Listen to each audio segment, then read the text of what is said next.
Sénégal Salam Sénégal ay xibaar yu wér te bees ay archive ay fàttaliku ak i chronique bu leen ko kenn nettali juróom-ñaari waxtu ñaari journaliste di leen jukkil xibaaru réew mi ak bitim réew juróom-ñetti waxtu waxtaan ak ganuk Salam Sénégal juróom-ñetti waxtu bu tegalee fanweeri minute Allô Sénégal di jox kàddu gi askan wi plus près de vous émission buy bég ci yéen te di leen yokk bànneex bégee di leen bégee xumbal ak xumbute ba mi di jot rajo Sénégal di leen jox xibaar yu wér.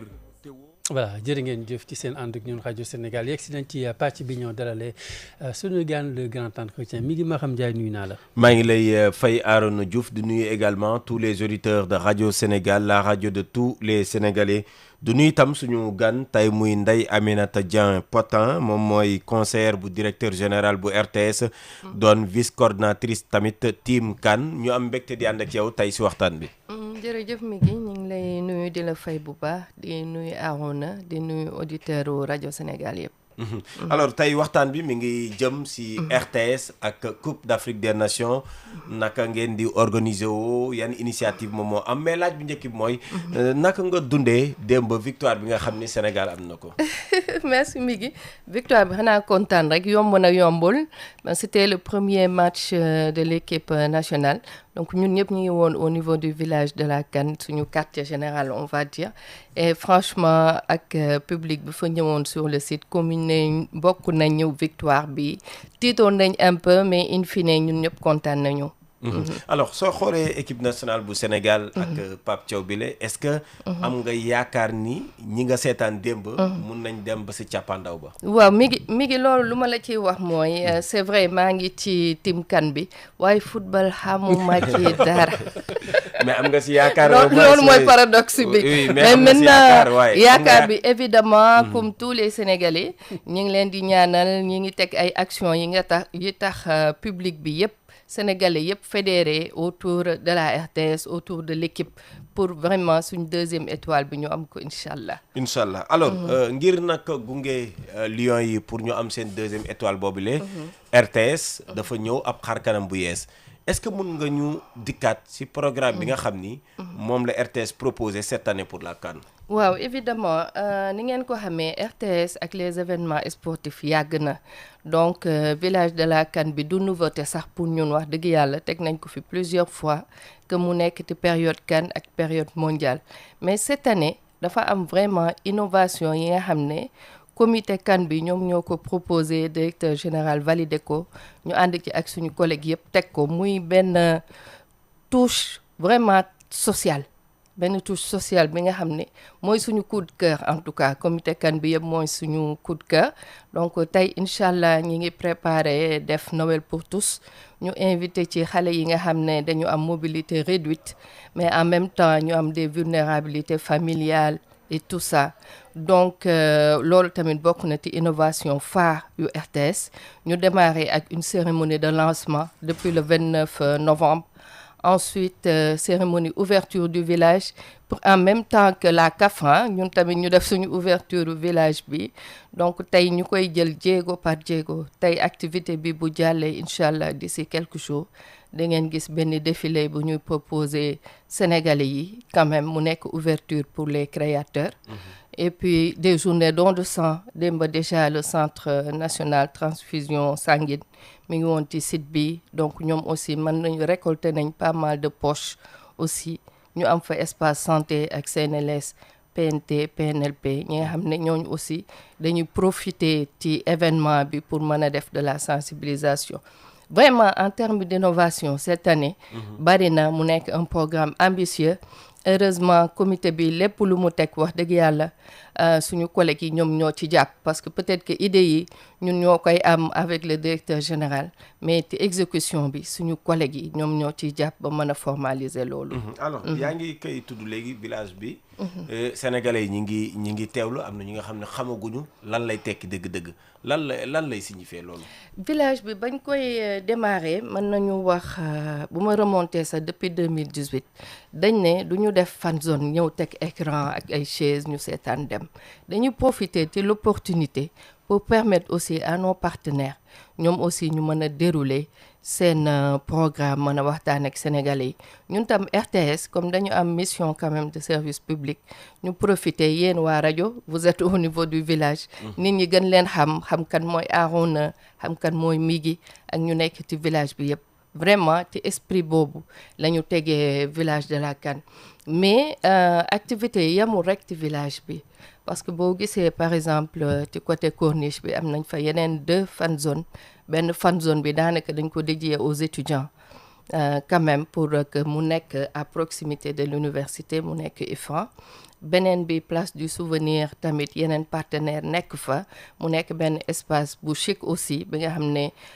entre parenthèses mën nañ wax espace VIP ak yu nekk ci zone bi au niveau de la banlieue aussi avec l'appui de nos partenaires ñu teg fa fan zone côté ACAPES ak Guédiawaye et cetera. Voilà. est-ce que li ñuy fekk place de la nation. moom la ñuy fekk ci bërëb yi nga wax yépp.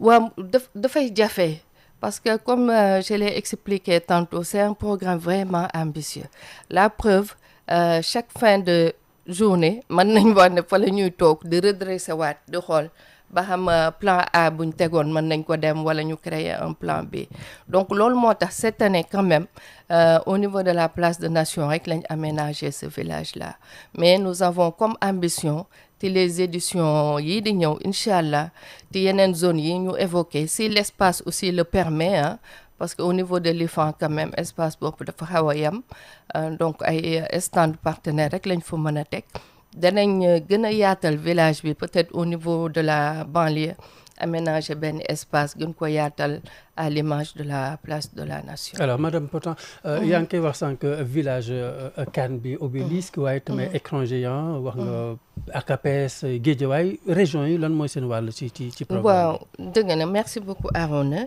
au niveau des régions aussi wax dëgg yàlla c'est les partenaires qui nous appuient parce que foofu comme Thiès am na fa benn fan zone bu fa nekk yi ci des yëpp nag comité bi dafa nekk à la disposition des partenaires des mairies des collectivités ñooñu mën a jàppale ba mën a teg ay fan zone foofu RTS mën ko agréer bu ko defee ñu permettre à la commune ñoom aussi ñu vivre ces moments forts là. Est-ce que actuellement askan wi ñi ngi si yëg seen bopp en termes de mobilisation et tout ça. lan mooy ambiance actuellement bi ngeen amagum surtout ici à la place de la Nation. waaw je pense que image yi ñu partagé au niveau des réseaux gis ngeen ko. vraiment nit ñi adhéré nañu au projet ñu ngi leen fay gis au niveau de la place de la Nation man dama làqatu woon démb nag j'avoue. mais à la fin yër naa leen un peu. vraiment y avait du monde machallah du côté de l'IFAN aussi bëri woon na amoon na engouement franchement nit ñi ñu ngi koy fréquenter quand même. alors xam nañ ni Coupe d'Afrique bi RTS moom moo am droit yi comme at bu nekk. est-ce que ku mu neex rek mun nga def sa fan zone. wala am na benn organisation derrière bi nga xam ni. RTS daf see am benn droit de regard. Tout à fait xam nga les droits sportifs ay droits la yi nga xam ne dañ ko encadrer même ñun RTS dañoo am droit lii amuñu droit li ci des gis ngeen débat des 33 matchs. donc loolu moo koy waral donc comme tout droit c'est vraiment encadré kenn mënu jël sa écran rek teg woote na ñëw leen seetaan c'est pas possible c'est régulé quand même donc démb quand même ci journée bi nous avons reçu beaucoup d'appels que muy muy la directrice commerciale et marketing et ses équipes parce que balaa ngay teg écran quand même il faut nga mën a contacter RTS jënd droit lu ñuy woowee reprise signal te l'information est bien passée au niveau des supports def nañ un spot quand même pour communiquer sur ce dispositif là. alors si wàllu woowu est-ce que mën nga dikkaat si effort yi nga xam ni. moom la RTS def ba am droit yi. waa effort yu gudd. je pense que DG expliqué na ko contrat yi ñëw na di dellu parce que da ngay gis premier mouture bu ñu recevoir par exemple bañ ko jotee dañu gis ne on n'avait pas l'exclusivité voilà ñu retourné ko parce que loolu dafa am importance pour ñun droit yi buñ ko écarté rek pour après nga mën ko sécuriser day difficile ñu retourner mouture bi muy dem di ñëw pendant plus de 4 mois ñu ngi woon am échange ak partenaires yi ba ferrer quand même l'exclusivité pour la télé, pour nos 2 supports télé, que muy la 1 ak la 2, l'exclusivité pour la radio RSI et en même temps pour le visionnage en public. Alors si loolu tax na également kon jël ngeen matuwaay yu bëree bëri ndaxte mbir mi nekkul fii si Sénégal kese am ngeen équipe aussi boo xam ni yabal ngeen ko Maroc. Évidemment jël nañ yooyu sax ci innovation yi la bokk parce que avant quand même dañ doon envoyer une équipe mu dem assurer la couverture accompagner diaspora mais cette année dañ ne du ñu yem en termes d'innovation au Sénégal parce que suñu mbokk yi nekk par Maroc tamit ci lañ bokk surtout la diaspora moo tax ñu def un plateau buy permettre aux étudiants yu nekk foofu famille sénégalaise yu nekk au niveau du Maroc am seen propre contenu je vais le dire comme ça de telle sorte que pendant toute la période de la CAN foofu dañ fay am magazine Marhaban. Alors madame peut-être dañuy gis diaspora bi yaa ngi koy tudd sànq léeg-léeg ay incompréhension day am démb sax match Sénégal bi ñu bëri dañ doon xaar seetaan match bi ci plateforme yi ñi nekk bitim réew seetaanuñu ko xam nañ ne droit yi noonu mel ban explication vraiment ngay indi pour vraiment débat boobu vraiment ñu dépasser ko. dëgg la c'est un débat qui revient à chaque fois et c'est dommage parce que mooy lu ma expliquer sànq rek les droits sont encadrés c'est-à-dire ñun exclusivité bu ñu am c'est au Sénégal. Ça reste au Sénégal cette année tamit en termes d'innovation sax gis ngeen ko ci YouTube bi on a pu diffuser circonscrire quand même le signal mu reste au Sénégal donc diaspora nous savons que c'est délicat ñun bu ñu sañoon sénégalais fu mu mënti nekk day mën a am radio Sénégal en permanence di am RTS en permanence la télé mais malheureusement c'est des questions yi nga xam ne mënuñu ko régler à notre niveau nu ñu amee droit exclusif au Sénégal ñeneen ñi moom lañ ko amee Maroc am ko France am ko États-Unis loolu moo koy expliquer. Alors tey am nañ sañ-sañu def lu ñuy waxee commercial maanaam bàyyi la nga wax si wàllu woowu est-ce que partenaires yi ñi ngi ñëw wuy si leen si liggéey bi nga xam ne yéen a ngi koy def sur le terrain yan partenaires ñoo fi ñëw ak itam ñeneen ñu ñëwagul lan ngeen leen si wax si wàllu bi. waaw xam naa dinaa ci démarrer timidement rek ndax sama collègue tout à fait directrice commerciale et marketing madame Anne Ndiaye maa ngi koy nuyu moom moo gën a am les informations yi nga may laaj mais quand même ku seetaan télé wala nga déglu rajo Sénégal da nga xam ne partenaires yi comme d'habitude macha allah te ñu ngi leen ci sant bu baax répondre nañ à notre appel voilà donc partenaires yu ñu am bëri na macha allah tenir nañ compte aussi ci seen préoccupation en tant que journaliste parce que loolu moo doon débat bi tout le temps entre les commerciaux et les journalistes mi-temps bi il faut que ñu débriefer il faut que voilà donc boo leen xoolee quand même da leen jël quelques minutes te mi-temps bi li ci des ñu mën leen bàyyi aussi ngeen def seen débriefing comme ni ngeen ko war a defee. Alors ba tey si liggéey bi ak li nga xam ne moom ngeen di jot a def est-ce que yéen Sénégal rek ngeen di topp wala boog da ngeen di topp même bu yàlla defoon safaan gi ñaanuñu ko Sénégal bu ñu ko éliminé woon phase de poule da ngeen di continuer liggéey bi yéen ba final bi jeex nu muy demee. incha allah dañuy liggéey ñaanuñu ko nag ñun des nañu 6 match waaw moo tax des nañu 6 ba final pour deuxième étoile waaw des nañu 6 match incha allah moo tax ma ne suñu borom bu defee safaan bi ñaanuñu ko waaw dëgg la donc boo gisee projet bi nuñ ko tegee c'est quelque chose buy couvrir quand même toute la période de la CAN waaw loolu moo tax sax du ñu mettre l'accent c'est vrai volet commercial bi am na solo lool mais moo tax ñuy yaatal de telle sorte que partenaires yi dañ ñuy accompagner pendant toute la période de la CAN donc dès le démarrage de la CAN ñun xam nañ ne tel partenaire moom la ñuy àndal ba final incha allah donc loolu ñaanuñu ko yàlla évidemment mais du am benn incidence ci exécution bi ñu entamé nii incha allah.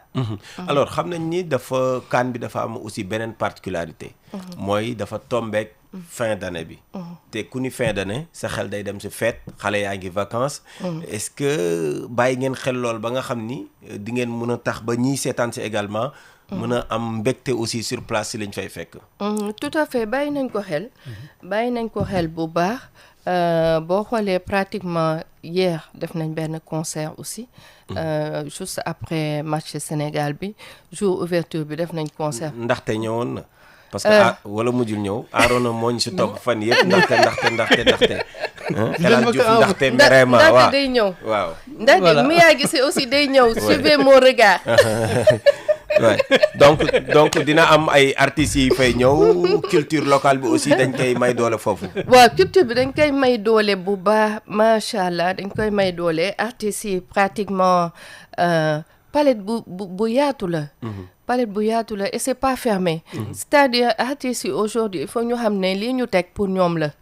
pour ñoom la vitrine la pour ñoom yàlla def aussi ñu nekk en partenariat avec la ville de Dakar bi def le festival Ribignon le 31 le 1er janvier bi nga xam ne artistes yi ñëpp dañ ci défilé quoi défilé des artistes on peut le dire comme ça maa ngi doon évoquer tout à l'heure aussi benn défilé bu ñu organisé au niveau de la place de la Nation pour les créateurs le 26 décembre ñu koy def en collaboration avec le comité Miss Sénégal donc yaatu na pratiquement secteur yëpp daal lañ bëgg a laal cette année secteur yëpp du ñu yem ci football du ñu yem ci concert alors pardon bëggoon ñu dellu si tuuti rek mi ngi nga baal ma ci droit yi alors sénégalais yu bëri bi information bi dawee 32 sax la ñu waxoon après ñu ne 32 matchs sur 52 après ñu kas tuuti ñu yokkal ñu benn voilà ñoom jàpp nañ ni en tant que voilà audiovisuel public loolu doyul ban réponse nga leen di indil. waaw réponse bi je pense que DG wax na ko gis ngeen ko à un moment donné moom pratiquement moo nekkoon lead bi ci télévision yi am cette difficulté là. parce que on s'est dit aussi que compétition bi c'est une compétition africaine et que 52 matchs yi bu ñu ko joxee du leen wàññi dara. Arona lan la leen di wàññi. ñu jox ñu 33 matchs. il nous manque les 19 matchs. les 19 matchs qui nous manquent yi boo xoolee am na ci yenn yi nga xam ne sax ils vont dañ koy jouer en même temps. donc vraiment c'est un effort bi nga xam ne je pense que au niveau de la direction générale avec ses collègues ñi ngi poursuivre je vais pas dire un combat mais ñi ngi poursuivre quand même les négociations sensibiliser et la CAF ak FIFA ñu xam ne affaire yi Afrique ci la bokk Afrique ci la bokk parce que ñun ñu diffuser les 52 duñu yaaxal canal dara support bu nekk accessible et que cette compréhension-là tant que intégré wuñ ko peut-être fu ñu ci bëgg a yegg sur le nombre de matchs day xaw a jafe mais c'est un combat quand même enfin un combat ay négociations la yi nga xam ne ils sont en train de les mener. alors gis nañ sur place RTS daanaka dafa déployer nekkul rek dañ fa installer ak seen i partenaires. par exemple Demba Ibrahima Sadi ñoom sur place lañ dem def seen i édition est-ce que mun nga dikkaat si initiative boobu tey programme yëpp ngeen wàccewaat ko foofu sur place foofu au niveau de la place de la Nation. d'accord merci Migui loolu lu ko waral c'est mon frère François Xavier quand même le directeur de la radio moom moo proposé les jours de match Sénégal que les journaux parlent yëpp ñu délocaliser ko loolu dafa am solo parce que public bi dañ leen di dégg wala ñu gis leen ci image mais xamuñu leen voilà donc ay opportunité la yi nga xam ne danañ mën a échanger directement avec le public et de même le directeur de la télé aussi Pape Madi tout ce qui concerne les émissions matinales comme ay Yoor matinale de la 2 parce que ni ngeen ko xamee la 2 dafa muté wu nekk une chaîne sportive et une chaîne culturelle ñooñu aussi yëpp dañ koy dérouler au niveau du village de la Kane donc loolu dafa am solo comme j'ai dit tantôt et que plus ñuy avancer ci compétition bi certainement d'autres émissions danañ ko yóbbu foofu sur le site inchallah am na aussi maison de la RTS ngir mun a wax taarix bi maanaam taarix beeg yëpp archives yi mi ngi foofu ñu exposé aussi dëgg la dañu aménager benn espace loolu aussi innovation la ñu wax ko maison de la RTS porté par nos directeurs de contenu le directeur de la radio et le directeur de la télé avec l'appui du directeur concerné monsieur Boubou Sall buy gérer patrimoine audiovisuel de la RTS donc sur le site suñu collègues yi archive ñi ngi fa di dérouler seen programme boo leen xoolee je pense le 22 defoon nañ benn panel bon y aura d'autres panels aussi yu ñu programmer sur le site day am ay waxtaan waaw dafay am ay waxtaan ay panels yu ñu organiser avec les anciens le monde sportif quoi de façon large daal wax dëgg yàlla c'est un programme bu ñuy dérouler et au fur et à mesure ñuy avancer danañ ci communiquer. yaa ngi doon wax sànq ay PNLP. mais dafa mel ni seen nañ fa aussi takk der yi ñoom lan moo leen police lan moo leen fa indi woon. dëgg la merci beaucoup merci Migui ba nga revenir ci loolu dafa am solo comme nuñ ko waxee pour Noël pour tous et autres on s'est dit que ni population bi tey pour nga renouveler carte d'identité parfois sax te ay réseau ngay jaar c'est-à-dire quand je dis réseau mooy ay connaissance xam naa Arona mu faciliter et cetera. Donc ñu ne pendant la période de la CAN vraiment. Police di ñu jàppale bu baax via le ministère de l'Intérieur sur la sécurité ak yeneen action ñu ne dañ fay teg benn unité bi nga xam ne dala mën a def l'enrôlement des cartes d'identité sur le site programme bi sax gënoon na ambitieux parce que xalaatoon nañ def passeport yi sur le site mais boobu comme il y a des volets techniques yu xaw a sensible on n'a pas eu le temps vraiment teg action yooyu. waaw xam nañ ni c'est vrai Coupe d'Afrique la ñu nekk mais lépp travail d'anticipation la parce que duñ la déggee contrat yi ngay wax depuis 4 mois depuis 5 mois alors Coupe du monde bi mbaa yéen a ngi koy bàyyi xel ci wet gi. ndax qualifié nañ ko Coupe du monde bi waaw qualifié nañ de. waaw 2026 moom incha allah xam naa dañuy terminer bii rek jël benn dose. benn dose vitamine C bu baax.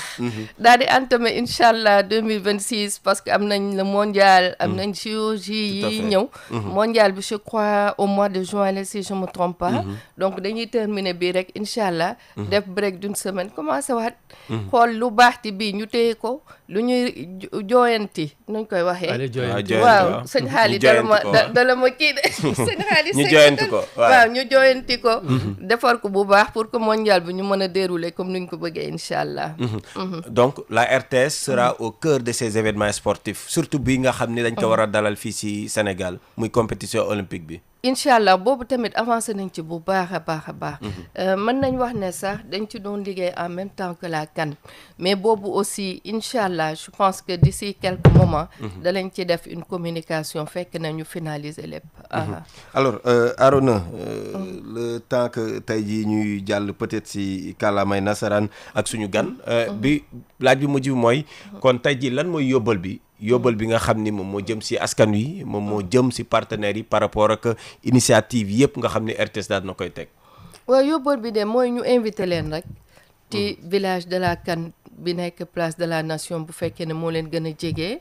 wala ci fan zone yu nekk ci corniche yi wala banlieue wala région.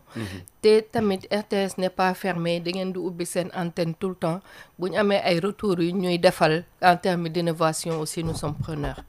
Voilà. D'accord. Alors merci beaucoup donc à tous les auditeurs. Ce matin nous recevons Ndeye Aminata Dieng Potin qui est conseillère donc du directeur général de la RTS Pape Alé Niang par ailleurs vice-coordinatrice de la team CAN. Alors la CAN a démarré depuis une semaine au Maroc. Est-ce que vous pouvez nous expliquer comment la RTS s'organise pour couvrir un événement de cette ampleur, la CAN, la Coupe d'Afrique des Nations? Merci beaucoup, Migui. Effectivement, nous avons démarré en même temps que le démarrage de la compétition et que la CAN n'est pas une nouveauté pour la RTS, mais quand même pour cette édition-ci, nous avons apporté une grande dose d'innovation, fortement sociale. Nous nous apprêtons à célébrer Noël pour tous avec des enfants vulnérables à mobilité réduite.